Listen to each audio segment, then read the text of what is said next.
How to link router configure? Follow these instructions.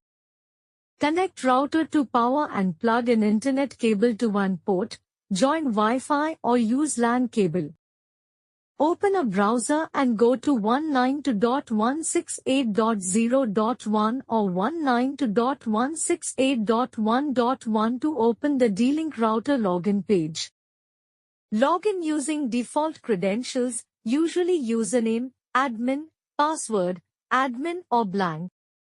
Click Setup Wizard or go to Internet Setup from the menu to begin basic configuration.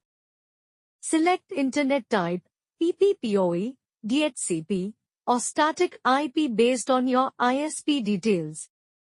Set a new Wi-Fi name, SSID, and a strong Wi-Fi password, then save the settings.